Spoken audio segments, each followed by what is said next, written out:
Okay, I see a note from Porter that we're now live on YouTube. It looks like most of the members who are going to be able to join are able to join us.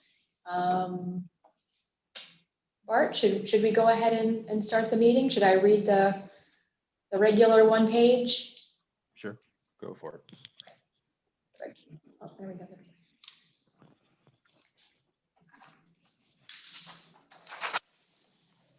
All right, welcome to the Parks and Recreation March 8th Advisory Board meeting. Good evening, my name is Penny Holler. I'll be facilitating the Zoom portion of this meeting. I'm joined here by Director Derek Rogers and additional Parks and Rec staff via Zoom. This meeting is being recorded and broadcast on the city's YouTube channel. During the meeting, please mute yourself by clicking on the microphone icon found in the lower left-hand side of the Zoom menu. This section is also where you may turn your camera on and off. For purposes of this public meeting, please keep your video on during the meeting. For general public comment, Chair Bart Littlejohn will call you by name to speak. Each participant has 3 minutes for public comment.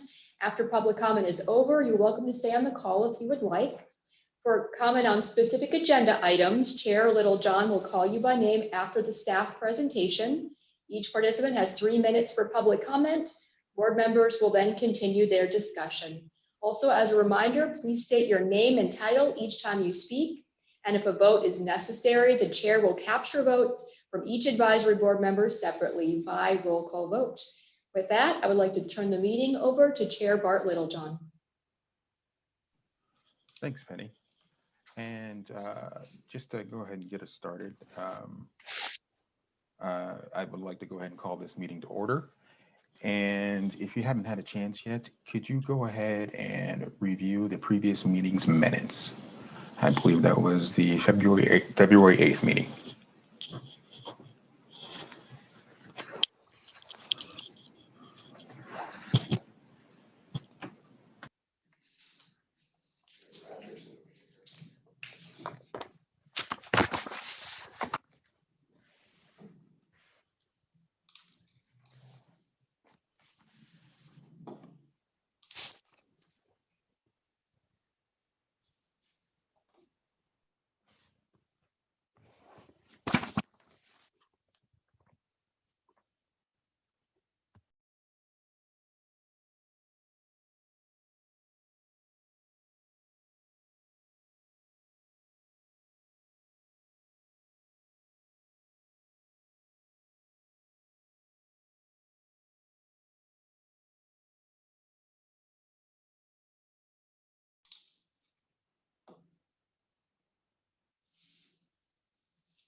This is Pat Phillips, board member. I'd like to make a motion to approve the minutes. Okay, that's Pat Phillips with a motion to go ahead and approve the minutes. Is there a second out there? This is Val Renault, board member. I second. Val Renault with the second. Are there any questions or any sort of input or comment regarding the minutes? Hearing there is none. Penny, should we go ahead? Should I just go ahead and call for? Is it a roll call, or should I just say a vote of aye or nay? I think Penny Heller, management analyst, what we've generally been doing is for the meeting notes and for closing the meeting, just taking an A or a nay from the group, which in this circumstance is fine. If we were to do any other kind of vote, we'd want to do roll call. Okay, cool. I just wanted to make sure. All right, all those in favor, please say aye. Aye. Aye. Aye. Aye. Aye. Any opposed, please say nay. All right, minutes are approved. Good deal. To go ahead and move us on to our next agenda item, which is the public comment. I saw that Penny let us know that there are 5 members of the public who have registered for public comment. I would ask those members of the public right now, is that public comment regarding any agenda item?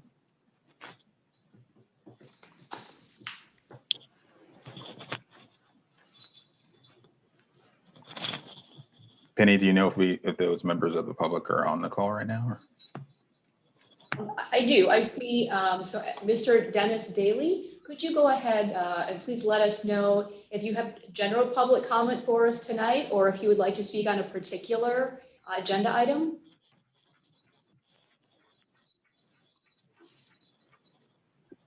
Yes, I'm interested in the Monarch Butterfly habitat issue and just want to get information. We have 3 acres here right in town that could probably serve as butterfly habitat, but I don't know what the procedure is, how to pursue that. So I'm just interested in that item. Okay. I would ask also for the rest of the members of the public that are present, is everybody here for the Monarch Butterfly agenda item? I'm kind of guessing they might be.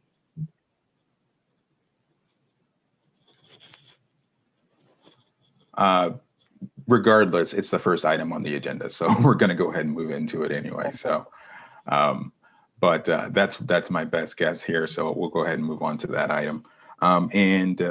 Like Penny said before, Mr. Daly, we're going to go ahead and let the staff go ahead and present, and then after that time, we'll go ahead and ask for public comment. Okay, Penny, go ahead and let us know about the Monarch Butterfly agenda item. Penny Holler, Management Analyst. I'd like to recognize Crystal Miles, who's probably the most informed person to walk us through. Crystal, can you go ahead and unmute, introduce yourself, and walk us through this topic, and as well as introduce any members from the partnership team who are present on the call with us. Sure. Crystal Miles, Horticulture and Forestry Manager.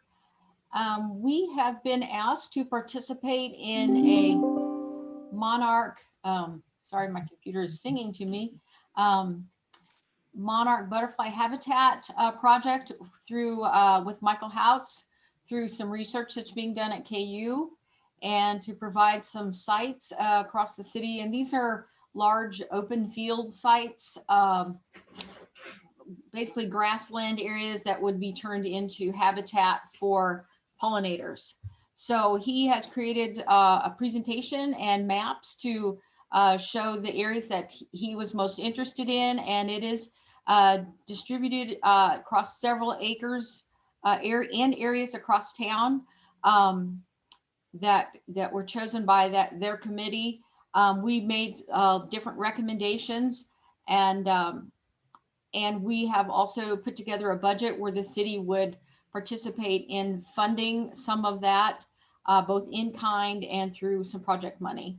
So Michael, if you want to, are you able to share your screen and talk about your presentation? How would you like to proceed? Yeah, that'd be great. Thank you, Crystal. Yeah, I will try to share my screen here now. One other thing, Darren Pearson's here as well, and he's been working on this, and many of the areas are in his park district. All right, is everyone seeing my screen? Check on that. Okay, my name is Michael Houts. I'm with the University of Kansas at the Biological Survey on the West Campus. And my colleague Jennifer Delisle, also a biologist there at the Biosurvey, has helped put this together. And the project came together after years of issues with pollinator declines, monarch butterfly being population declining, bumblebees, all kinds of issues with this. And there were some discussions about ways that this could be kind of taken small chunks of this to try to remedy the situation. So I wanted to talk with the city and those in attendance about how we can create some pollinator habitat within the city as a starting place. And hopefully this is the first step of several creations of habitat.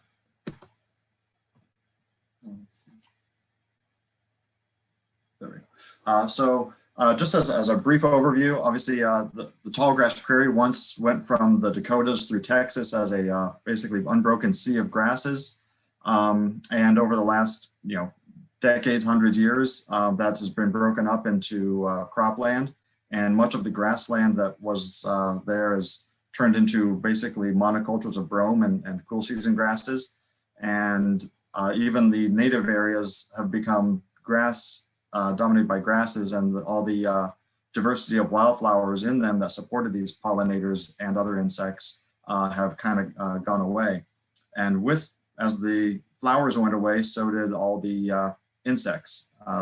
And so we're running into problems with pollinator shortages for lots of our crops that depend on pollinators. And so you're going to hear me refer to forbs a lot in this, and that's basically just another name for broadleaf flowering plants. And those are what are essential to most insects and lots of and pollinators especially, because they need the local nectar sources and pollen for being able to for food sources and reproduction. This winter, the Fish and Wildlife Service issued a warranted but precluded decision for the Monarch Butterfly, which basically said, yes, it deserves a listing status of either threatened or endangered, but we're really busy and there's other species we're working on. So it's not necessarily a good sign, because they said, yeah, the population is in trouble, but there are just too many higher priorities at the moment. And 230 different species of butterflies have been mentioned in 40 of the state's state wildlife action plans. So this is not something that's unique to the monarch butterfly or Kansas. This is a national issue for all sorts of pollinators. So what we want to do here is improve habitat for monarch butterflies and other pollinators. And the best way we can do that is increasing the abundance and diversity of native flowering forbs and milkweed plants. And in this case, we've got lots of land available in urban and suburban landscapes and right-of-ways that would be great ways to create little pollinator prairies and pollinator gardens. We want to engage the public in this and create spaces that are accessible to the public and attractive to the public. So we're not creating wild jungles of unruly vegetation. We want to make these attractive, accessible places where people can go and enjoy, a butterfly, walking around lots of flowers and butterflies and bees, and enjoy outside, and while helping the pollinator population in general. To get right to the sites that have been selected for this, there's a map showing the 3 locations that were selected for this opportunity. Where we're going through this is there's a grant from the Douglas County Cultural and Natural Heritage Program that we're applying to receive funding for this. And then like Crystal said, the city is providing some supporting money for that. So there are 3 sites here that made this, and there's a total of about 20 acres between these 3 sites. The first one down in the lower left is the first of several kind of pasture grasslands that's associated with the off-leash dog park. That's about 10 acres of land there in that one spot that's currently grass and just needs a little bit of added maintenance and some added diversity to it. The second site, number 2, near 23rd and Atchison, right next to the La Petite preschool, is an open area, basically call it lawn.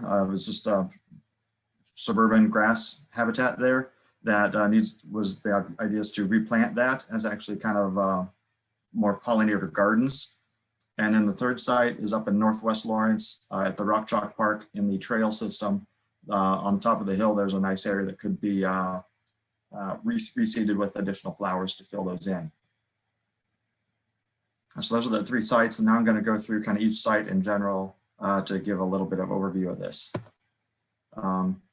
yes, in general, the dog park and rock chalk park, the schedule, the idea is basically we need to clear out some of the vegetation now and this summer after the, if we get the grant award. And for District 3, that's the open space near 23rd and Atchison. Basically that needs to be kind of tilled out to create garden plots there. We'll monitor the vegetation there seasonally so we can record what's there.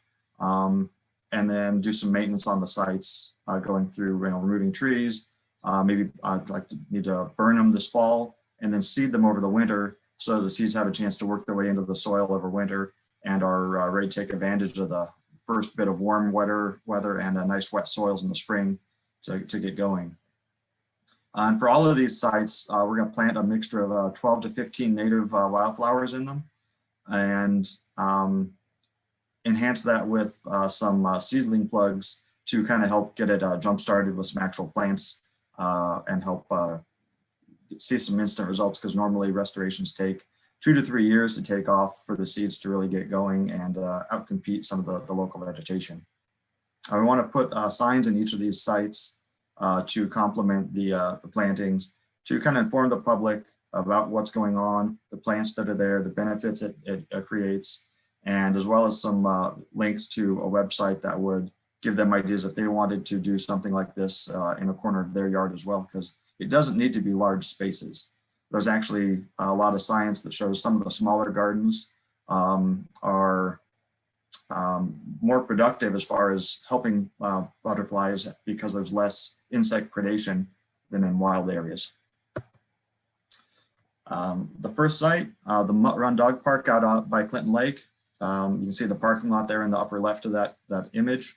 There's a little trail that runs across the creek, and then you get this big pasture that hasn't, and there's some pictures of it I took last year in the spring, summer, and fall going across the top. So you can see it's a big open area. There's lots of stuff in it, and by fall it is overgrown, waist to chest high in all kinds of stuff. And a lot of it is good pollinator habitat. There are quite a few monarchs that you see fluttering around out there in the fall as they migrate through. But I think we could do a better job and make it an even more attractive pollinator habitat. So we want to kind of go in, clear it out a little bit this spring, mow it short, let the vegetation get a chance to come back through, and then burn it in the fall to give a nice clean ground cover for the seed to be loaded over the winter. That's the dog park site. That's about 10 acres. The second site, actually numbered, but the second one I'll talk about is Rock Chalk Park, because it's a similar native site where there's lots of tall grasses and native, it's already mostly native, but in this case, you can see there's not a lot of forbs in this one, not many flowers. It's mostly just pure grass with some trees invading. So we want to cut out some of the trees, burn them out maybe this fall, and again, replant it with mostly just wildflowers. And so we're really just, it's not necessarily restoring to a native prairie, but we're getting a lot closer by kind of installing that diversity of wildflowers back into it. The third site is a little bit more of a created space. And this is that area near 23rd and Atchison next to La Petite Academy, where it is basically a suburban lawn at this point. I'm not sure how the city manages it currently, but there's some water access pipes and stuff in there. So it's just kind of an open area for civic infrastructure, I believe. But that's an area we can put in some pollinator gardens and basically plant them at double, triple the density we would in the prairie landscape, and make it more of a garden landscape, which I'm going to refer to as kind of pollinator gardens, and an area that would work for attracting pollinators, as well as handy seed collection for future efforts, where there's a high density of plants where people could collect seeds for doing more restoration of little plots in the future. So in this case, I sketched out 5 little areas that could be drawn out. And this, there's about 1.5 acres outlined in red. But if you take it down to just the pollinator garden areas, it's about 1 acre of land, which, as you can see, compared to the parking lot next to it, those are still pretty big gardens. These are not a little 8x10 garden you do in your backyard. These are still pretty big plots of land that would be turned into these pollinator gardens. There's a pretty intensive management schedule we're laying out to do all this work with. So you can see the 3 different sites, the dog park, the open space, and Rock Chalk. And over the course of 2 years, starting this summer, basically do some management this summer, some more management this fall, and seed over the winter and in the spring. And we'd like to enlist the help of some volunteers with that seeding and planting activity in the summer. To get out there with your friends and your family, and to help us plant several hundred seedlings. Monarch Watch, one of our partners in this, has agreed to donate $500 worth of milkweed seedlings, plugs. And so that will be a lot of seedlings we need to plant in those gardens, and those other 2 sites, a couple clusters of those as well. So I want to engage the public in this. And then in the second summer of 22, start putting in the signage at the sites. And after that, it's more just maintenance and crossing your fingers and hoping things grow, kind of like we do in our own gardens at home. With all the monitoring over the 2 years, we'll kind of keep track of the progress of things and write up a report on the process and the results of the effort over the winter of 2022 and 23. And have that report finalized 2 years from now in the spring of 2023. That's kind of the workflow of all this real quick. And I think lastly is, again, just a recognition of my email and Jennifer Delisle, like I say, my partner in this.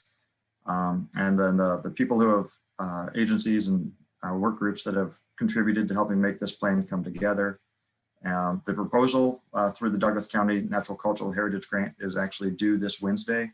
So I've been finishing up the finishing touches on that grant for the last couple days here, and want to, this is a great opportunity to share it with the city and the public to get some comments on it before it's due.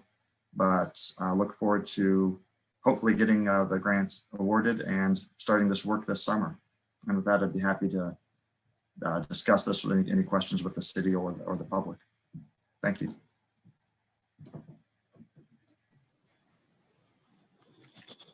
Okay. Thank you. Thank you, Mike. I appreciate that. At this time, I would open it to any questions from the board. Oh, I'm sorry. I'll open it to the public. I apologize for any sort of public comment.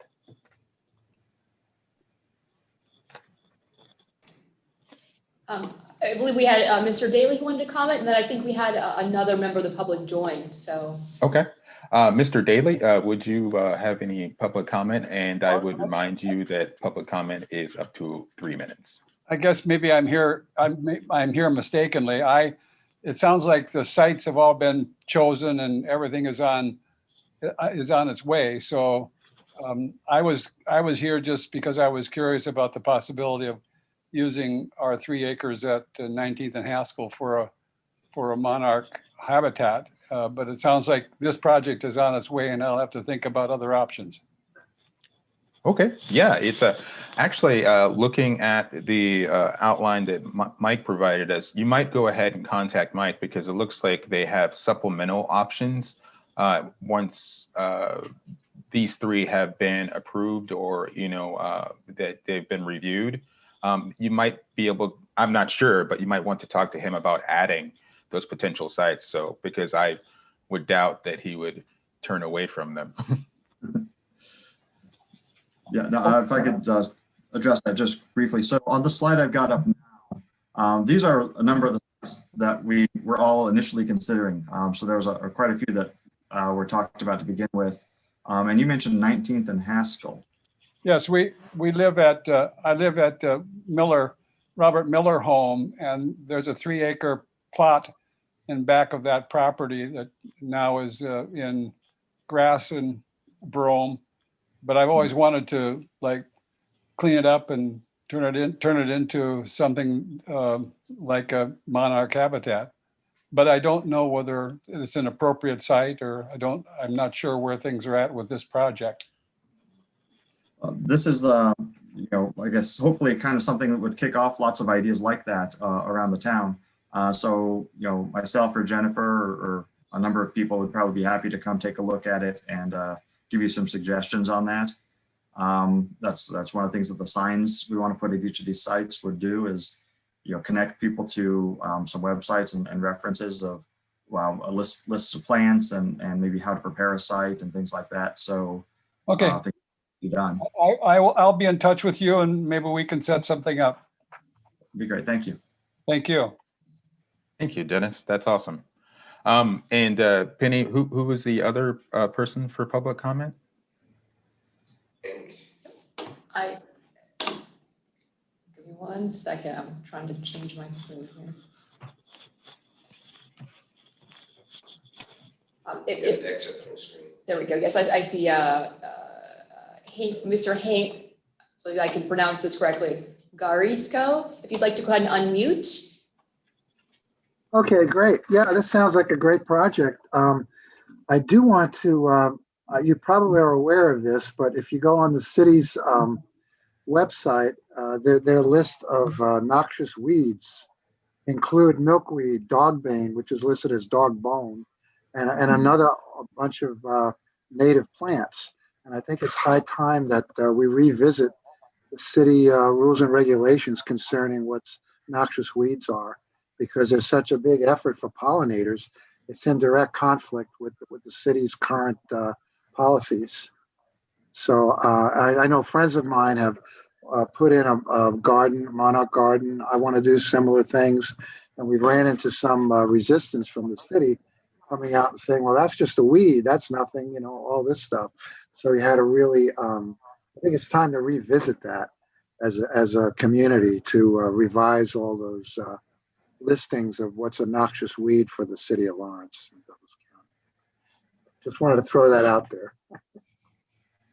Yeah, I think that's definitely a city issue, not from my weighing in. But I will say that the label of milkweed, having the weed on as part of the name, has done a disservice to it. And I think even NRCS and some of the programs with cattle, and they get sick on it, and it's not that as bad as it once thought it was. And I think that would be probably eliminated, but that's a city issue, not for me. It's a great opportunity to enlist your aid with this, because I have other friends I'm going to be pursuing this, and I think it would be a great, synergistic effort, basically, community effort to actually do that. Not that you should do anything about it, but support the effort when it happens, maybe, or something like that. Yeah. No, if there were actually regulations that, since a lot of this is focused on planting milkweeds, if that would run afoul of some of the current city regulations, that's something that would definitely need to be addressed one way or another. So, thanks for the heads up of that possible issue. Yes, thank you, Hank, for that. I would agree. It's especially if we're going to go ahead and undertake this project, that might be something that we need to go ahead and revisit and make sure that we've got everything in line. I appreciate you bringing that to our attention. Is there anybody else out there for public comment regarding this agenda item? Doesn't look like there is. With that, I'll go ahead and open it up to questions from the board.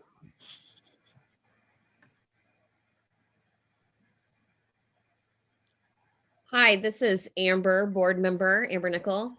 And I am just curious and just wanted to make sure so there's no assumptions that we're being mindful that any plants planted in the dog park are also safe for dogs.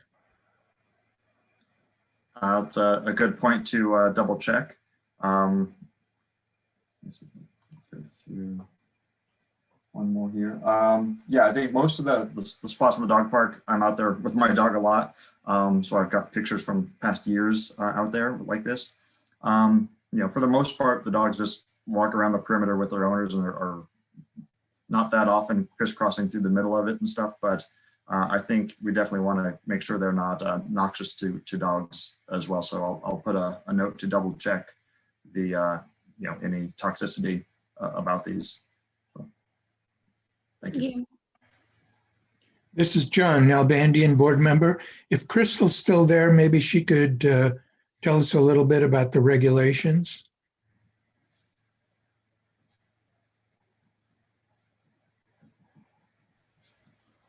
I am still here, but I am not an expert on that at all. So I would have to do a double check and get back with you. The city follows state guidelines. So we'd have to go to the state website and see what those are. And then the other guidelines is just the weed ordinance of anything over 12 inches that's not maintained. But if these are mowed around and kept as collections of wildflowers or native grasses, I think that the park department would be well within their goals here to create some places like this. So, but yeah, we can definitely double check. My son's actually a veterinarian and walks his dog out there, so he could probably come up with some help with some answers on allergies for dogs. But and things like oh, you had the list up earlier, but I'll have to have you go back to the list of plants. The one before, you just had it. The one before. The list of the schedule? That one. No, too far. This one. Okay. The one before. Rock Chalk Park? No, it was the list of the plants. Oh, I don't think I had that actually in here. I had the list of activities here, but I didn't list the plants. I've got those. You had lists of plants that were there now. Oh, yeah, okay. So it's some of that's kind of your perspective. Yeah. So if, for instance, the last one. So yeah, there it is. There you go, that one. Yep, there we go. So things like ragweed, for us, I might be allergic to ragweed, but if you're a quail, it's ambrosia. So you have to kind of put things in perspective on these collections, what you're trying to accomplish, and then manage it that way. And maybe some signage and things can help explain that to the public, so that someone wouldn't be offended if they're seeing some ragweed or that sort of thing. So yeah, there's an abundance of ragweed out there right now. I don't think we're running short of that. So I maybe replace a little bit of it with some of the other things instead, but I don't think there's any chance of it going away completely. Okay. Thank you. And just a question on my part. This is Bart Littlejohn, Chair. I see that a lot of the sites have already been approved. So I'm just kind of wondering, Mike, on our end, what exactly do you need from us? The only thing I would really want to know is to make sure that there was no undue burden on the Parks and Rec staff, because they're already doing a lot. So I just want to make sure it's manageable for them. Yeah. So let me go to this schedule here. This is kind of the layout of this. As far as Parks and Rec is concerned, the red squares would be that's kind of management. And so, once this summer, probably get out there and with the brush hogs and cut it down. The trees, actually, I'd be happy to get out there and cut. There aren't that many trees out there. So working on cutting those down with the ones the brush hog doesn't take care of, because a lot of them are little. And then there's the fire this fall. So those are really the two activities: is basically mow it this summer and burn it this fall. And then after that, it'll actually be less maintenance, hopefully, for them to have to take care of, because it'll need it's supposed to grow. The one that would be this site here, which instead of it being would need to be mowed around, so we'll make it very easy. Want to coordinate with the city actually to what would be the best design that's easiest for them to mow around. But they have less to mow now. but want to make it not a lot of intricate turns and stuff, so it's still fast and easy to mow for them. I don't, appreciate the city. They did offer up some money for purchasing seed, as well as some time and equipment, the staff to do this mowing and maintenance and stuff. So I don't want to be an undue burden on them, but I want to make sure we just a little bit of time, once or twice a year, and that'll be it.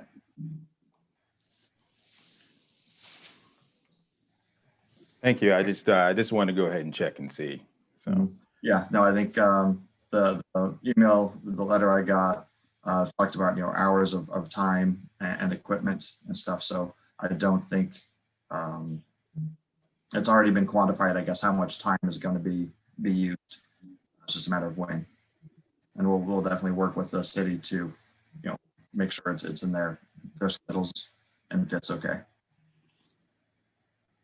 Penny Holler, manager analyst, and I don't know if Crystal or Darren could also answer the question, because I see this as the city partnering and leveraging a small amount of our funds potentially for a grant that could bring in a large amount of funds. Crystal, Darren, do you want to speak to that partnership from the financial perspective?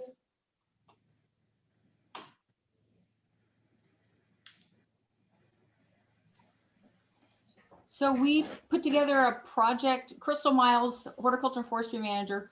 We put together a project budget that would include seed and plants. Plants are expensive for some of these areas, and those would be milkweed plants or whatever else that might support the pollinator initiative. And then seeding, and there's that would include a reseed, even if we had to do a reseed next year, if thing was a complete failure for drought purposes or all washed away or whatever could happen. Because these are not really monitored sites where you've got irrigation or anything like that. You're subject to the weather patterns. And then the grant funding would match what the cities, and then the other, so that was part of half the funding, and the other half is in kind. So that's all the mowing and the burning and the time spent that, and then that would match the grant funding that KU is working to put together. So it would be pretty much a one-to-one relationship where we're trying to provide. So it'd be equal partners. Is that how you see it, Michael? Yes, and KU with the grants, they've got a fixed overhead rate, and so KU reduced their normal overhead charge for the grant and saved some money there. Monarch Watch contributed some money. The Haskell-Baker Wetlands Nature Center, Education Center has offered to host some education classes out there about the importance of pollinators and native plants to support them. And let's see, obviously KU Endowment has offered up the land with Rock Chalk Park. And so, yeah, there's lots of partners coming together for this. And in the end, the budget on this, without getting into the details on it, it's almost about 40% match that's going into this. So it's very well supported versus the amount that's being asked from the Douglas County grant. And so it's nice to see the city and the university, and there's as you saw in that one map, 15 or so sites that were proposed for this. There's a lot more interest in doing this than we had money and time to do. So we'd like to see this as maybe a phase one, and we can keep doing more sites little bit by little bit, because it's a lot of work to do these sites, especially at bigger scales. So there's definitely an interest and need to do this. that's awesome. This is Bart Littlejohn, Chair. I'm glad to hear that, and I'm also glad to see that a lot of the sites are near the Lawrence Loop, so the people will have all kinds of access to them as well. Yeah, we wanted to keep them, and 2 of the 3 are already kind of park areas with walking trails around them. So that was important to us. And then the 3rd one is right off the sidewalk there off 23rd Street. So people can, can see it and walk down through it if they want to as well. It's not quite a park area, but it is accessible. Okay, Bart Littlejohn, Chair. Does anyone else have any questions of Mike?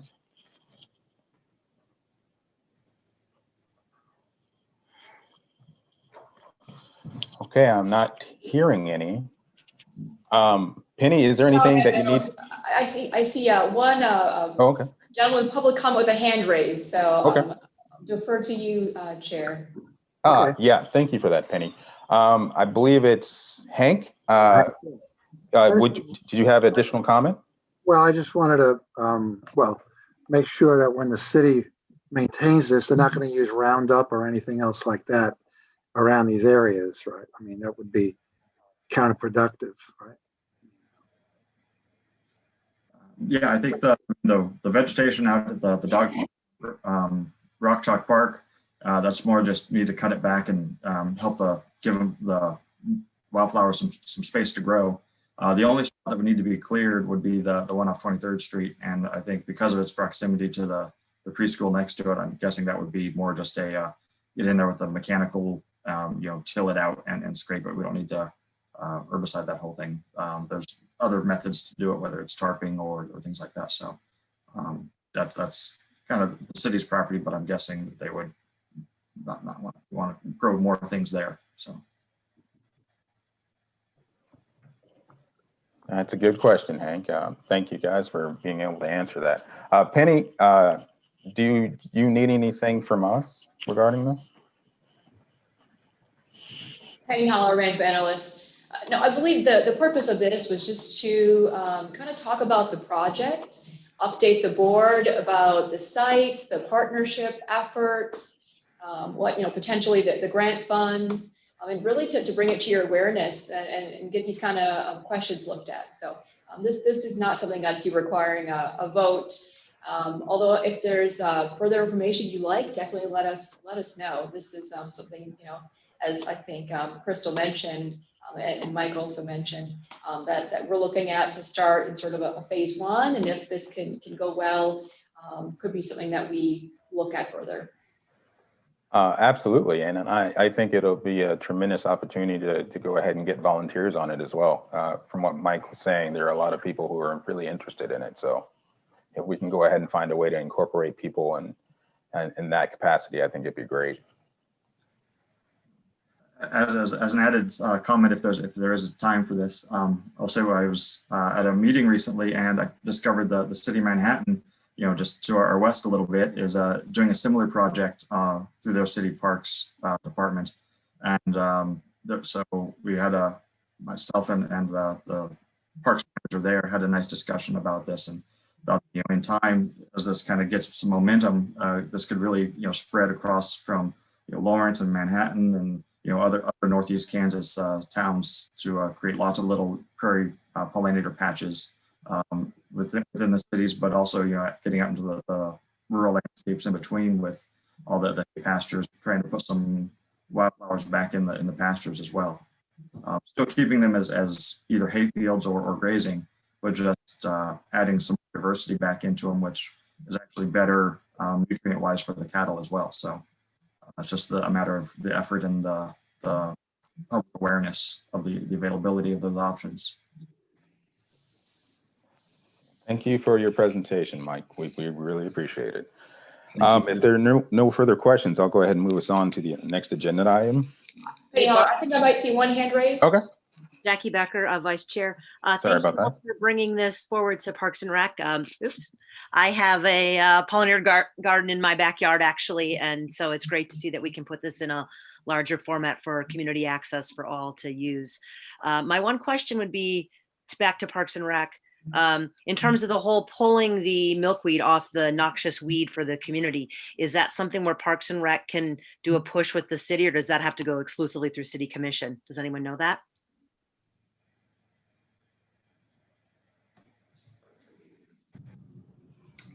Mark Ecker, Assistant Director of Parks and Rec.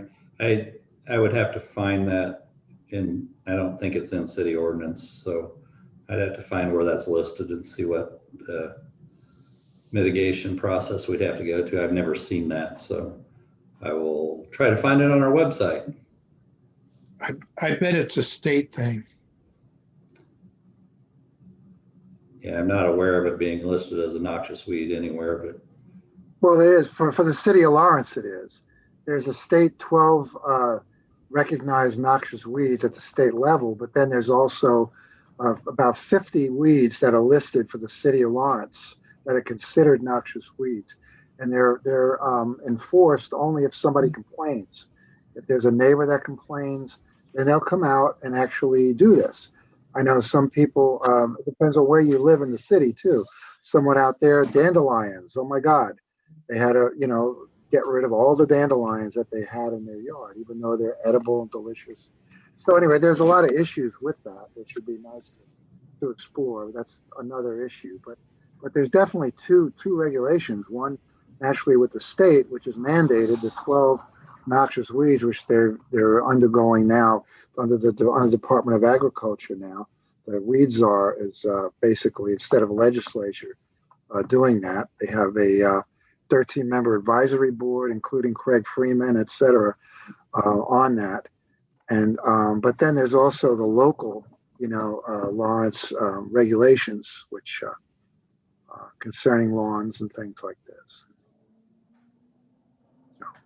Hank, this is Bart Littlejohn, Chair. Would you happen to know that particular regulation, that city ordinance? Not offhand. I mean, it's on the website. It is. You have to dig around a little bit. I have come up with that. I've been remiss. I've been wanting to actually tackle this a little more forcefully because I know of a number of people who we actually use wild edibles. A lot of weeds are used for wild edibles and medicinal plants. And I think this fits in with the rules and regulations now that the city has in concerning, growing your own gardens. Is actually legal to grow in your yard, your front yard, backyard, or side yard. You can have your own garden. But if you're using native plants for the same purposes, it's not allowed unless there is an allowance there. There is an exception where they said, okay, part of the rules and regulations is if you can opt for native vegetation. If, like somebody was saying, you mow around it, you designate it where it is, so it's actually not unruly or unkempt, then they'll allow that. But when they send you a letter to mow your lawn, they never inform you of this other option, which has been on the books for about 10 or 12 years. And that should be it. And that's part of the ordinance. If you look up the ordinance, you'll find that that's part of the ordinance, that you can actually opt for native vegetation without specifying really much about it. It's allowed to grow beyond the 12 inches to its normal height, et cetera, things like that. But that is part of it. But nobody knows about it because they get this letter from the city saying, well, you have to mow it to 12 inches and that's it. They never inform you that part of the ordinance also allows for natural vegetation. So there's a lot of issues there, which is great. I'm glad to see this could be a real impetus for looking at that issue again. Yeah. So, I'm sorry. Crystal Miles, Parks and Recreation. That is correct. That is part of Chapter 18 under the Street Tree Code. At the very end of that is noxious weeds and the weed ordinance that the Park Department doesn't actually work with that code very much. It's covered under code enforcement. So, but Hank, you are correct. That is listed there, several of these actually. And also I think there's something there about you can have a designated area if it's labeled or you have a permit for it. But there are some milkweeds under that. So. Okay. That probably should be something we make sure to iron out before this gets started. But thank you for bringing it to all of our attention there, Hank. We appreciate it.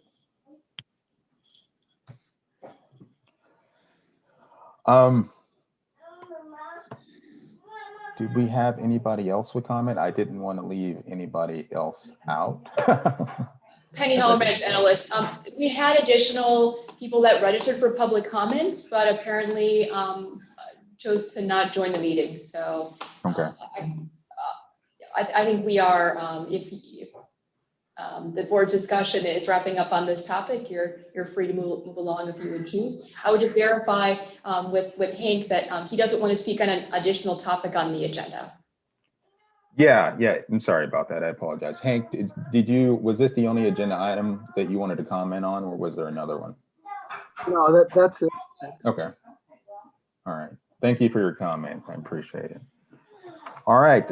If there's no additional comment from the board on this, I would go ahead and move us on to the next agenda item. I am not seeing any. Okay. The next agenda item, it is the reservation policy and I believe we have a draft for that. I'm guessing that would probably be Lee's territory.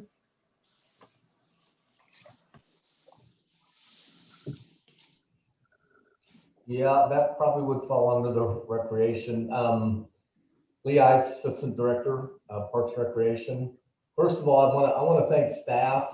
Brandy Shoemaker, she had to log off at 16:15. She had another appointment this evening. But facility staff, particularly, well, Roger helped with it. Penny's been involved with it. Derek's been involved with it. Again, all of our recreation facility people. This is something we've been kind of working on now for the last couple of years. It kind of got sidetracked with the COVID back a year ago. We had it pretty close to being ready last April. And then we kind of put it aside because we were virtually closed down for 11 months. In the last couple of weeks, we've kind of reviewed this with staff, and this is the draft that we've come up with to kind of be more consistent with some of the things that we've been providing for a long time. The facility rates, we've decided not to really make any major increases with these yet, just simply because of where we've been with COVID. We have added some things with after hours because of staffing. It costs us a little bit more to do, so we have made some increases there. But pretty much just trying to be consistent. And there is a difference between our recreation facilities and event centers, which are the Depot, Carnegie, those type of things that we rent more for meetings, weddings, graduation parties, things like that, which is a lot different than our recreation facilities. And the rest of the staff, Penny, if you want to chime in, Roger, I mean, just really trying to be more consistent with the reservation policies on who, what, when, where, and how, the 90 days, some of the refund policies and things like that we haven't really had in a policy. So this is the draft that we've come up with. Penny Holler, Management Analyst. You'll recall, board, that you have seen the drafted park policy. We went through this in the fall in a similar manner, looking at our fees. Do they make sense? Looking at some of our policies. Because in many ways, the reason we would have something like this is just to, make sure we've considered all the members of the community who are wanting to participate, and making sure that in some ways there's just fair rules, right? And they're clear and they're understandable. So that's really, I think, where this is coming from. So I think Lita kind of explained a good amount of the background. I want to speak for Lee, but I see this as being something I know we have a lot of board members who are very involved in the community, involved in activities, do some of these facility rentals. And so really wanted to get that feedback, get that perspective. Is this clear? Does this make sense? Are there items that you think we should relook at? Let's talk about the public impact, if there's something you see that we're not missing or that we're missing.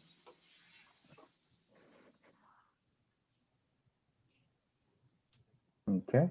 And it's I would open it up to, does the rest of the board have any questions for them?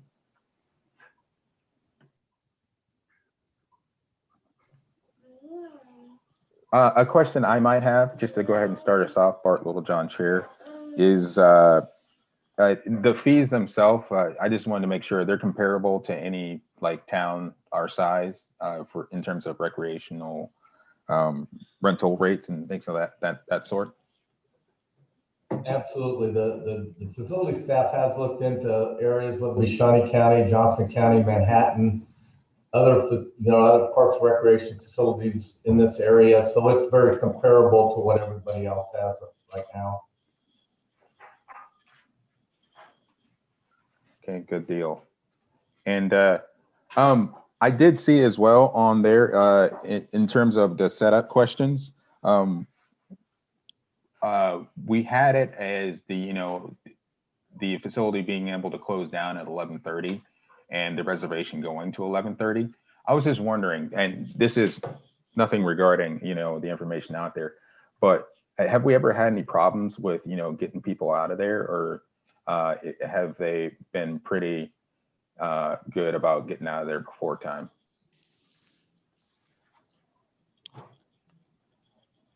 Well, I think that's one of the reasons why we put this policy in place, because I think a few years back we may have had some issues with that, but since we did have some problems prior to this policy being submitted, we're pretty firm on these times, and we haven't had any problems. But again, we've been closed down quite a bit. So, but prior to that, I think they were very good on getting people out of there at 11:30. Okay, yeah, because that's good to hear. Because I mean, I was just wondering, maybe having it be like 30 minutes before the end time, just to give a little buffer. It'd be like, your activity should be shut down at 11 because the facility is going to close at 11:30 kind of thing. But I leave it up to your guys' discretion. I was just curious about it. So. Hey, Bart, this is John Blazik, Advisory Board member. I think we also want to go back and remember one reason we don't have issues. I think Lee and Taylor and people in the community and Derek and Mark, by putting those check-in stands, that has definitely eliminated some non-Lawrence residents or Douglas County people. I've just really been impressed with how well Lawrence Sports Pavilion has been run, and I really like the check-in. I think it's safe for everybody, and you have a different kind of clientele that will respect the rules that they've made. So I just wanted to compliment Lee and those guys on that. Absolutely. I think everybody's done an exemplary job, especially during these times. Does anybody else from the board have any questions for Lee on this? Becky Becker, Vice Chair. Lee, could you let me know the price of the Carnegie building was, because it says it's $995 right now. How much did that raise in the past from what it was before, or is that kind of where you've always been at with the price of the rental for that large space? I think there was some inconsistency with that prior to this being set. I wish Brandy hadn't had to leave the meeting, because she would have been able to address what that cost used to be.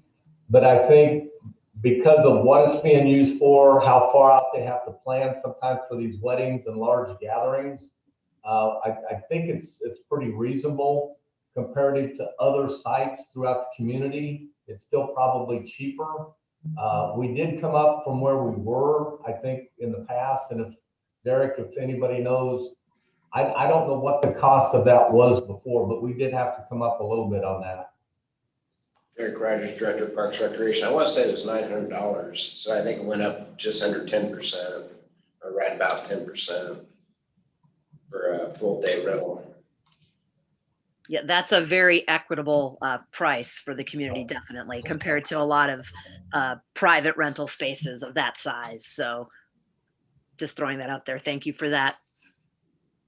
Bart, this is John Blazik again. I just want to remind people, I think it was 2 years ago, and I'm not too sure who was on it, when we started comparing prices of raising pool money and entry fee. Lawrence does an unbelievable job on your prices.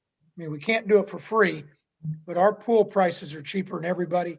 I think our people really do a good job looking at all the surrounding towns and what they charge, and they don't gouge people. So don't forget that, guys, when you're looking at that. Lee, Roger Steinbrock, Marketing Supervisor. I don't believe that we are raising the fee up. I think the only fees that we're instituting in this phase are those after-hour charges. And the court spaces, we changed that. They had some additional fees they were going to charge, but we held the line because of the COVID. But we were at $9.95 already for the Carnegie for the Saturdays. So that's only on Saturday that we rented all day for that price. I know we had Lee Ice, Assistant Director of Parks and Recreation. I know we had discussed the increases, but like you said, Roger, I think as a whole, as a committee, it was just advisable to hold the costs the way they were, see how the budget comes out, kind of creep back into this and look at them again down the road. Yes, if I may, Lee, Roger Steinbrock, Marketing Supervisor. One of the main things was to specify those event centers, breaking that up from the recreation center and creating those two different pathways for people to look at. And then just that court fee. And if Taylor's still on the call, he could probably speak to those issues that they were having with the courts, potentially. Yeah, I was just going to talk with Taylor Martin, Recreation Facility Operations Supervisor. I was going to first speak about the prices themselves for the sports pavilion. They have not been gone up since that building's been built. It's usually good practice to kind of review those every 5 or so years. So just keep that in mind. As far as facility reservations, I think number 4 on that list there, just making sure that everything is paid prior to the reservation, has been a complete game changer for everybody. It's got to kind of everybody in line and make sure that we know exactly when they're going to start and when they're going to end. And we're not chasing down people for any kind of lost revenue at that point.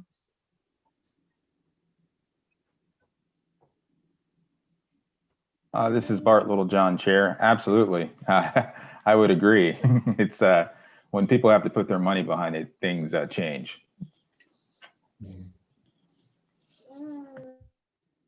This is Pat Phillips, board member. I had one question on the setup cost, the $50. I noticed that in the buildings to reserve or set up a room, there's an option to pay that or do it yourself. But if you go to the buildings like the Depot or Kearney, that is not an option. That's a required fee. That setup will be done by staff. And is that because of the size?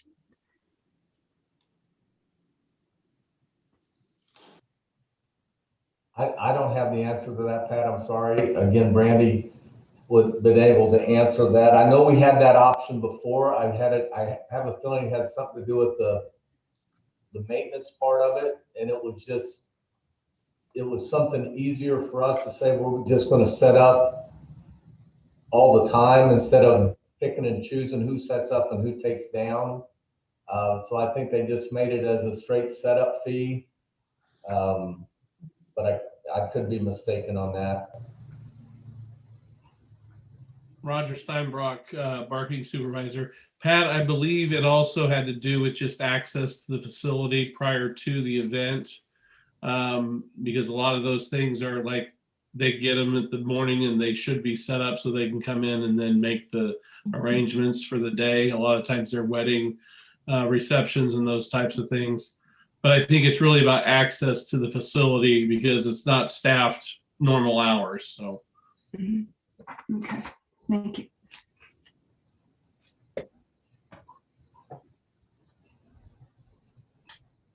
All right, thanks guys. It's Bart Littlejohn, Chair. Does anybody else have any further questions for Lee or the recreation staff?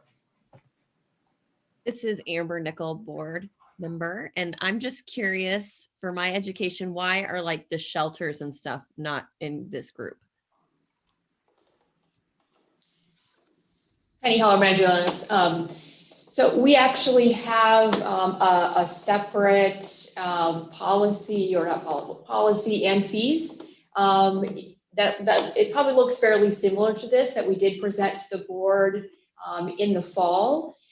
Really, you see both the park shelters working on doing these same things as far as just being very specific on what our policies are for reservations and what's required. The way we've looked at this is really just two separate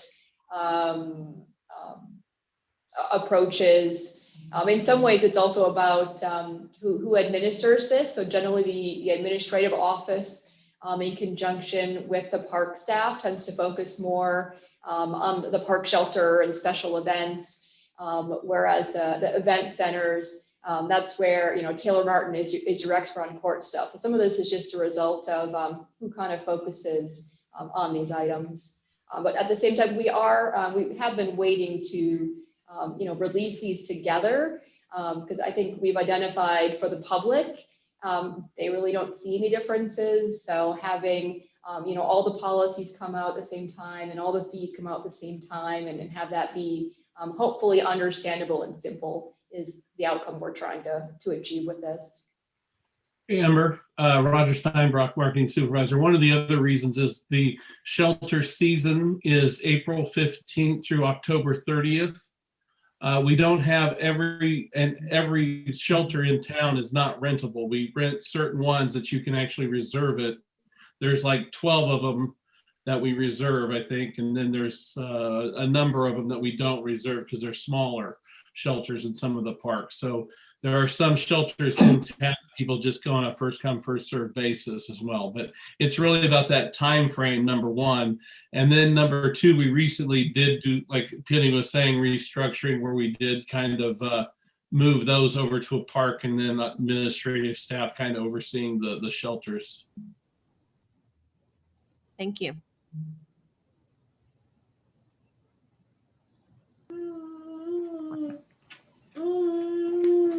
Thank you guys for Little John chair.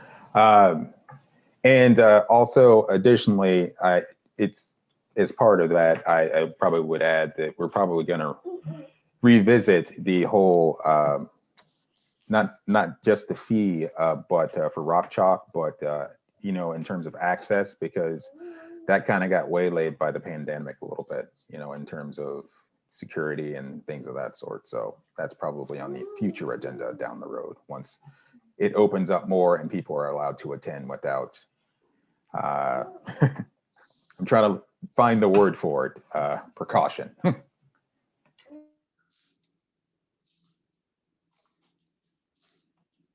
All right, does anyone else have any additional comment for the recreation folks? Amber Nickel, board member. I do have one more question. What determines, I see that like the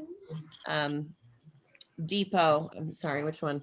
The waiting room in the depot, it says that alcohol is not allowed. So what determines where alcohol is allowed and where it's not? Or why is it not allowed? Lee Ice, Assistant Director, Parks and Recreation. I know the depot that we do not allow alcohol is because of the safety of the train. And there's no border between the tracks and how they get in and out. And so therefore, we didn't feel like alcohol would be very good in that building. And that's, I think, the major reason, the difference of that one depot compared to the other one. Thank you.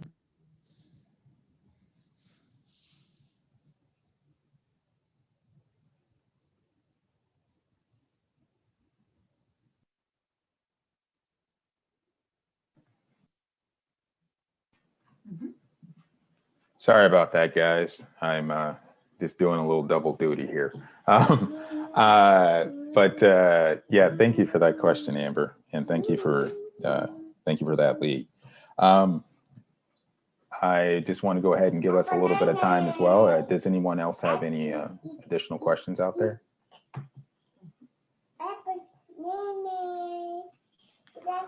All right, I'm not hearing any. With that, I'll go ahead and get us moving on to the third agenda item, Park Naming Subcommittee. Okay, Derek Rogers, Director of Parks and Recreation. This is something that's really cool, and this should be one of the fun things you get to do on the board of Parks and Advisory Board. This is our policy and procedures for naming of city parks and recreational areas and facilities.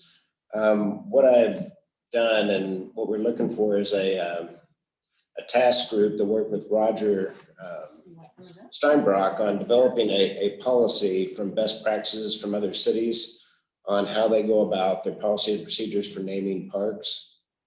So basically, the purpose of the policy is to establish a set of standard procedures and guidelines for naming and renaming parks, rec facilities owned and or operated by the city of Lawrence. Then the policy is which will guide name recognition and establish its uniform application. It is realized, and the thought is that the responsibility for naming city parks, rec areas, and all that will lie with the city commission. The city commission will rely on the Parks and Rec Advisory Board for input and recommendations for naming city parks, rec areas, and facilities. So in a nutshell, that's the big picture, the scope of what this process will be. They go through the objectives of how you name parks and facilities, qualifying names and criteria, how they've been done in the past, what other cities have done, what we have done. You know, for example, you might name a park for a geographical area, a street, or you could name it for a feature. It's got a water tower, things like that, or you can name it after prominent individuals. So there's a lot of neat things to consider, and there's some really neat practices out there that to develop the policy, I think, will be fun for a task force. And that talks about exclusions on things you don't want to name features after. And it also gets into why you would rename a park or facility and why you would not want to do that. And then it sets up procedures. So the goal is we would hope that a task force of the advisory board could come up with a draft proposal, bring it back to the next advisory board for review and hopefully a vote. I'm not sure if it needs to go to the city commission, but I would think it would. But again, to go over and get their thoughts on this. Ideally, it would be great to have something put together and in place. We've got the park over by the police station. That'd be nice to do a public forum and have the community input and have a policy that we could follow. And there's some other areas that are current and maybe in the future. So it'd be great to get this drafted, a policy of best practices, and get it moving. And with that, I will entertain questions. Or Roger, do you have any input on anything I may have missed? Well, we did have a policy, a naming policy, but it was passed in like 1981, I believe it is. And I unearthed it when we were doing the sponsorship policy.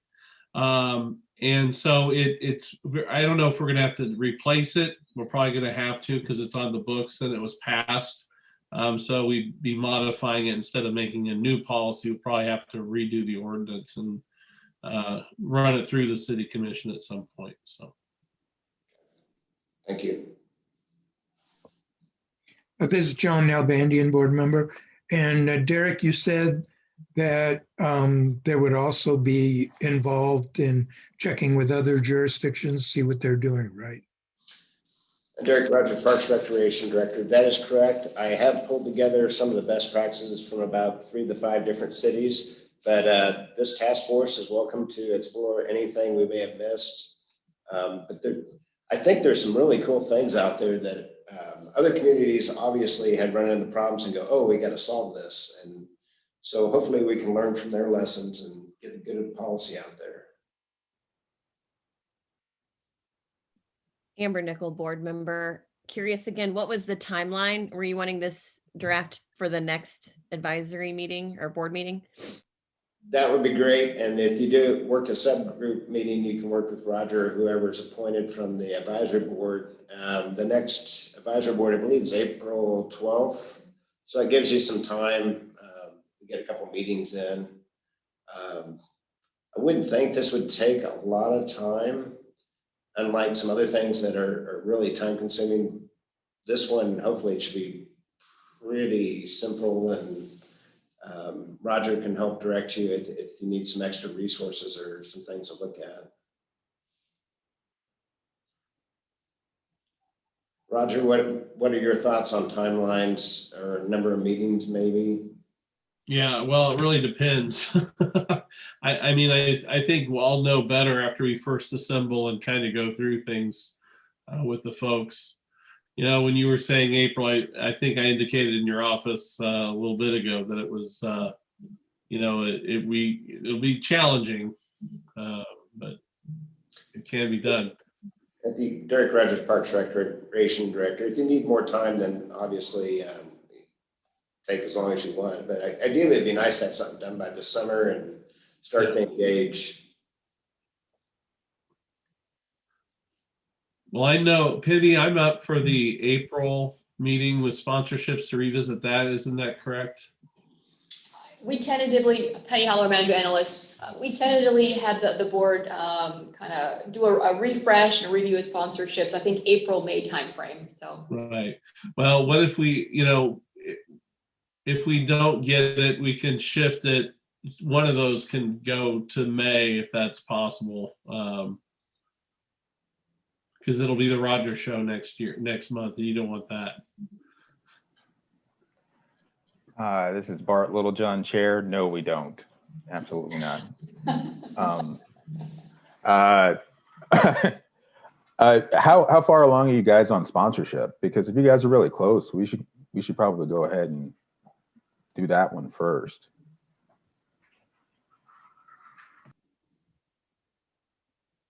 We haven't reconvened yet. It's been, yeah. I need to get on that. Sorry, ladies. And John. I think John's joining us, isn't that from the last meeting? We got that. Okay. Okay. I'd like to just suggest that maybe the first step is identifying who's interested in being on the task force, and then they can work with Roger, really look at what they think needs to go into that, maybe what research is necessary, and set a timeline. And maybe that's, that group can kind of let us know whether they think that's a reasonable time frame to bring that back in April, or whether that'd be something we'd want to, have a little additional time on. And with that, then we can review the status of sponsorships as well. That's exactly what I was thinking. Let this happen organically. Is this something we want to do right now, or would it be okay if people would send that information to Roger via email? But I guess both. Is there anybody currently now that is interested in the renaming park naming subcommittee? Amber, I see Amber up there. Brendan. Do we have anybody else? Roger, how many people are you looking for? 2 to 3. I mean, I think that's, we can't get too large because then it'd be convening a meeting. So okay. We might have Penny send it out to, I know that I see that Marilyn's not on either tonight. She may be, I don't know if she's interested or not, but that's a great idea. Yeah. Everybody an opportunity. Well, it looks like you already have Amber and Brendan, so that's a great start. So Penny, if you would, under Roger's suggestion there, if you would go ahead and send that out, so for our members and committee members that are not here or present this evening. Yeah, management analyst, I captured that as an action item, so I'll just send a request out to the full board to see who would like to join Brendan, Amber, and Roger in that task force. All right, good deal. Awesome. All right, thank you for that, guys. It's I think that should be pretty interesting this summer. That'll be pretty cool. To go ahead and move us on to our next agenda item, concerns of the board or items of interest. Do any of the board members have anything for this one? Amber Nickel, board member. I do have one question. I don't know the best process for this, but I'm curious if there are plans or ideas for Robinson Park. It's my understanding, isn't the Founders Rock going to be returned? And are there ideas or plans for that park? Derek Rogers, Director of Parks Recreation. Just a reminder that park is county park and it's managed by the city. And in a lot of ways, if you look at Robinson Park, it's a gateway to downtown. It's a gateway to North Lawrence. It's a gateway park that doesn't get visited a whole lot from the public. I know there's lots of ideas of could we get a trail and some other things going through the park. I know there's been user groups that brought those ideas forward. Which goes back to, I think, why this naming policy may be important. It may not be, but I think it sets the boundaries if it was a city park versus a county park. And that would be a discussion. I have some visions and some ideas I think it'd be really cool because it is a gateway. If you think about driving across the bridge in the wintertime with the holiday lights on, you see the trees and it's well lit and it's pretty cool. And then it's just kind of a dark shadow in the center of the park of the Chunganunga boulder. What could that look like? What should be there? Should there be something there? And should it be something unique to Lawrence that is, hey, cool, yeah, we're hitting Mass Street, or hey, we're getting ready to go across the bridge and head into North Lawrence. So I think there's more discussion and some vision on what. So how does that work? So if you have like ideas or things that you want to share, are these meetings where we bring that up, or? First of all, that'd be our park, but yes, in my world, I love water fountains. I love things like that. I love vision wise. I think things that if it's a park that not everybody walks into because it's kind of difficult to get into Robinson Park, then maybe it should be something that is a visual feature, whether it be a water or a light or, it's too early. We need to see what happens with the park when the Chunganunga boulder gets moved. But I think that group was starting to bring those ideas forward to the city commission, or they had mentioned something. So I think there's other groups out there in the community that are trying to envision what should be there. I might be wrong, but that was one of the meetings I listened to that from a Parks and Rec perspective, I think that naming of parks and features should belong to the advisory board and the city commission if it's a city park. And so that's why I think another reason that this guidance would be good for us to have an update, the 1981 ordinance on naming of parks and features and renaming of parks.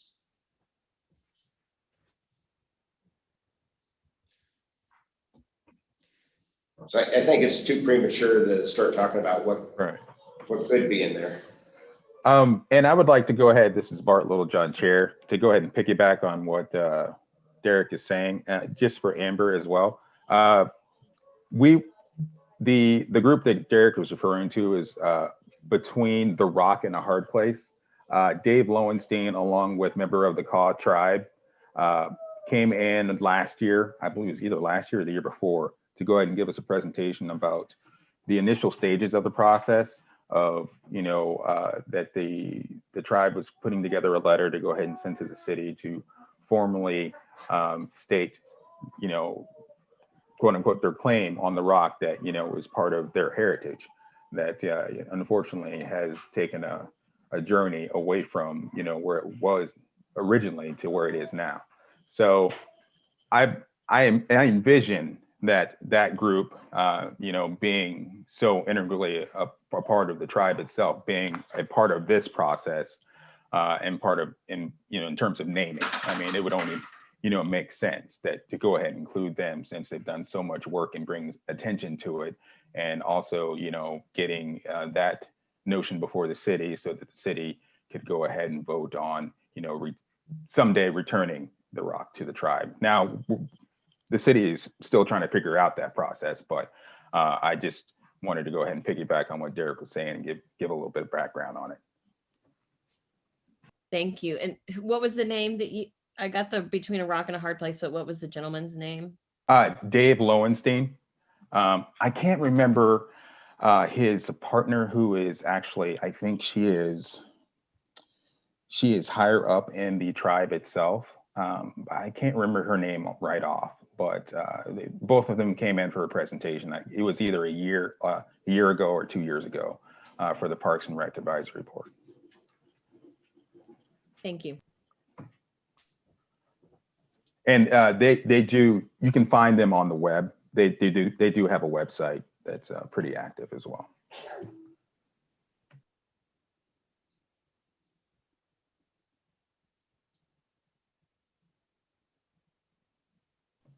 Okay. Were there any other items of interest for the board there? This is Pat Phillips, board member. I just had a question about the park behind the new police station.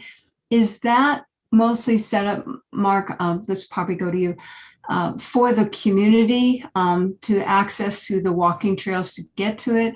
Or is there going to be a parking area available that other people can then utilize the park?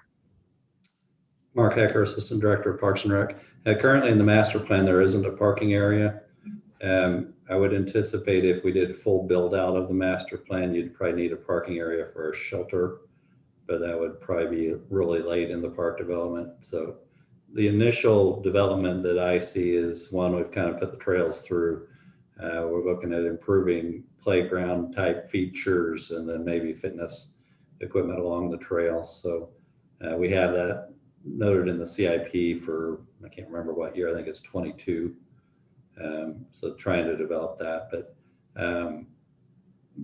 I think in this instance, we've actually done a master plan. So some of these parks we haven't done a full master plan on. So if in this one, we'd be angling more towards just the neighborhood use and not really a regional type park.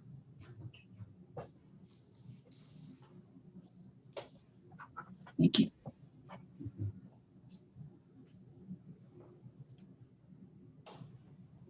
All righty. Thank you for that, Mark. With that, I'd like to open it up again.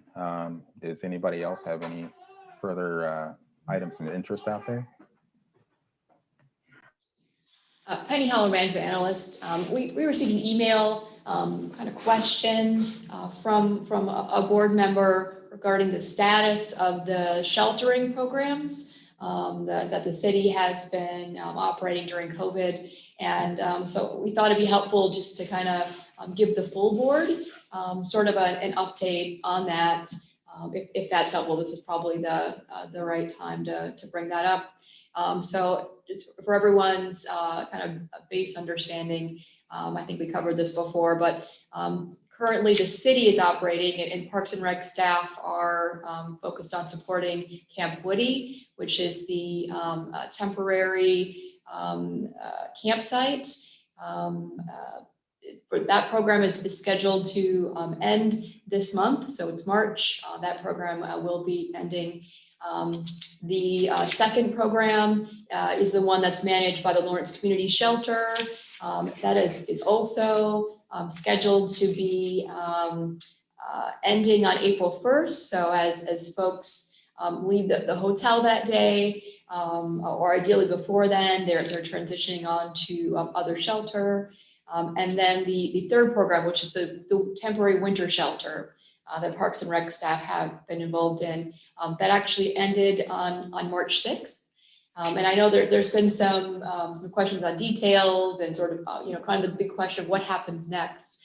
And as these are our city programs, I think we are looking to really the city commission to answer some, policy questions on that.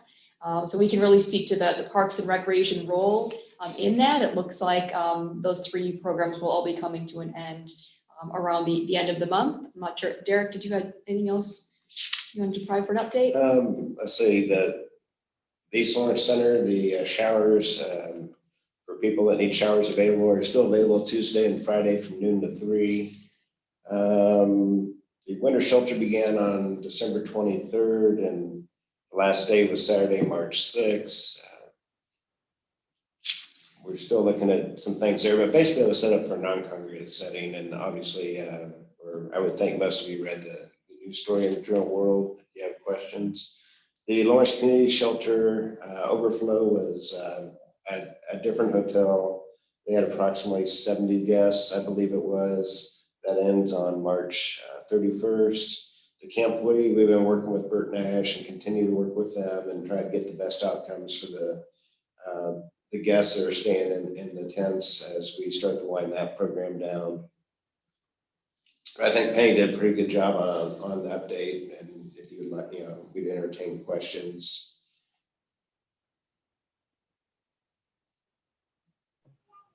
This is Bart Littlejohn, Chair. I don't have a question. I would just like to express to everybody else out there how far and above and beyond the Parks and Rec Department have gone in this regard.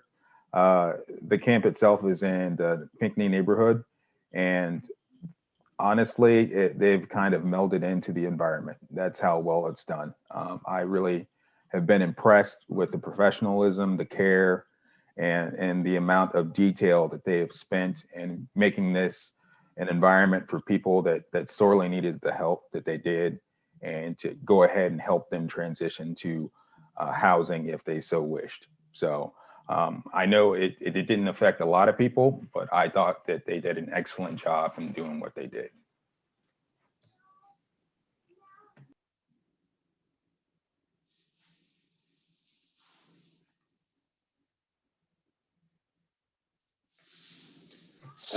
I do have, can I jump in now? We've been working with Lawrence Douglas County Public Health, so the COVID rate's been going down. I'll let Mark and Lee jump in on Unified Command or Instant Command that may be of interest to this group. But I'm very optimistic you're going to see some changes happen by the end of this week that is going to be more supportive of the community with opportunities, especially as our COVID rates continue to go down, and I think people continue to get their vaccinations. So we're cautiously optimistic. I know there's some other things out there, and Lee and I have discussed spring break is also not just a week, it's a month if you go across the country. So there's definitely still concerns out there, but cautiously optimistic. Lee or Mark, would you like to add anything from a Unified Command or Instant Command? Lee Ice, Assistant Parks and Recreation Director. Not much, Derek. I mean, staff's been directed to look at, adding additional hours to some of our facilities within the next couple of weeks. We're in spring break camps right now. They're looking at summer programs. They're looking at possibly opening up the pool after Memorial Day. There's a lot of things that we're excited about, but and optimistic about coming up. We know the positivity rate over the last, 3-4 weeks, we were at 2.7% as far as Douglas County. Active cases were at an all-time low at about under 350. So there was a lot of positive things, but yet we have to be cautious. Coming out of spring break, this will be another turn that we'll have to see how it goes the week after or 2 weeks after, if any of these people that have left on spring break come back. So we're planning for everything, being a lot of changes coming up within the next 2 to 4 weeks, and looking forward to it, actually.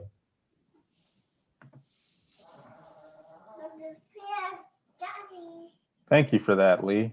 I appreciate it. I'm sorry to throw a curveball for everyone, but we have somebody that dropped in for a public comment, and I want to go ahead and give them an opportunity to go ahead and do that.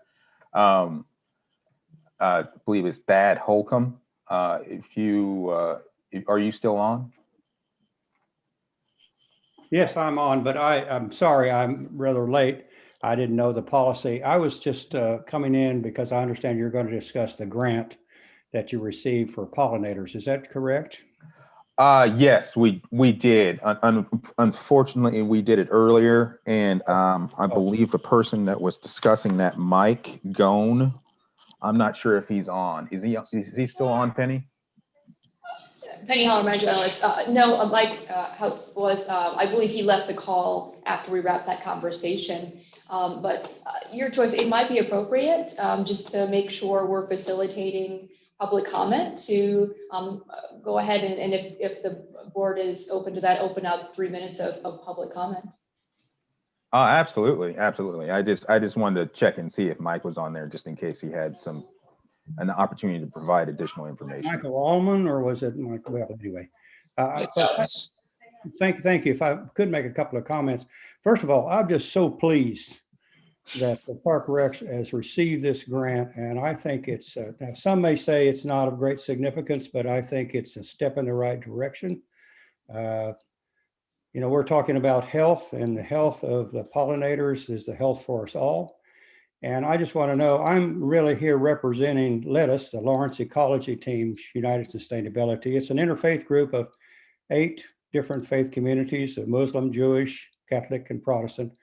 And I just wanted to extend our appreciation, and if there's any way we can help in terms of education, of spreading the word. I know that I've also talked to some people who have space and land. I didn't hear the conversation, I apologize again, but if there are, if you're open to suggestions of where you might like to have plantings or to work and assist with people, we would we'd be more than able and would like to help facilitate that in any way that you seem to be feasible, not just with the faith communities, but with also other earth care groups in the city, which I know would also be positive. So thank you for an opportunity just to share a few points. If you've got any questions, I'll take them, but I'm kind of in the midst of your meeting. I didn't realize that.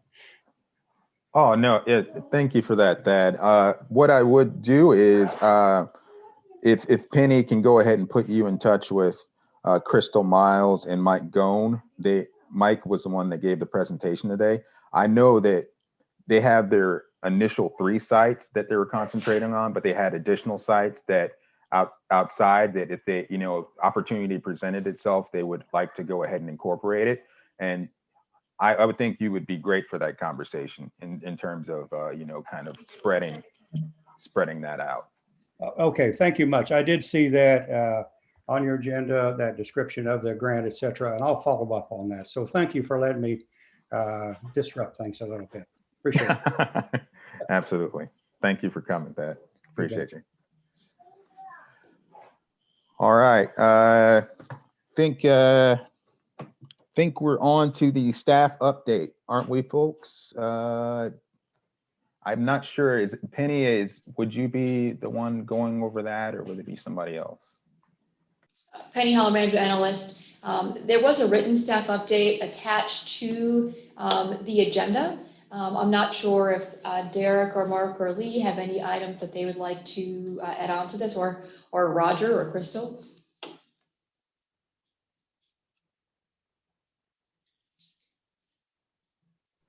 Derek Rogers, Parks Recreation Director.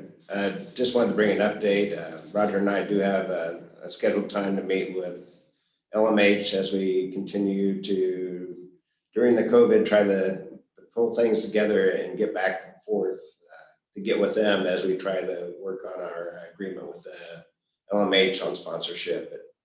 Both organizations have been caught between very busy times, and it's still hard to pull an appointment together. We're getting there.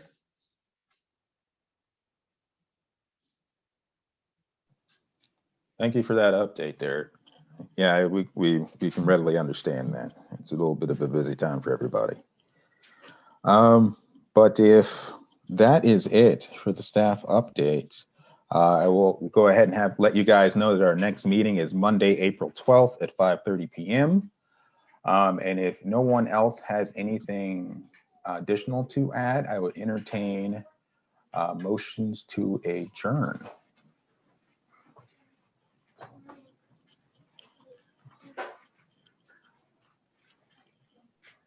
This is John Nalbandian, board member. I move that we adjourn the meeting.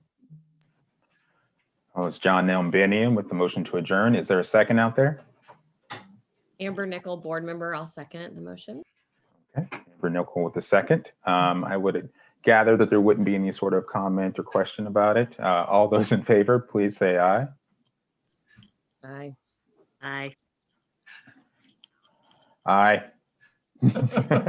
And I see hands. Any opposed, please say nay. Not hearing any, we are adjourned. Thank you, everybody, for coming and participating. We really do appreciate it. Thanks, everyone. Bye-bye. See ya. You all, thanks, Bart.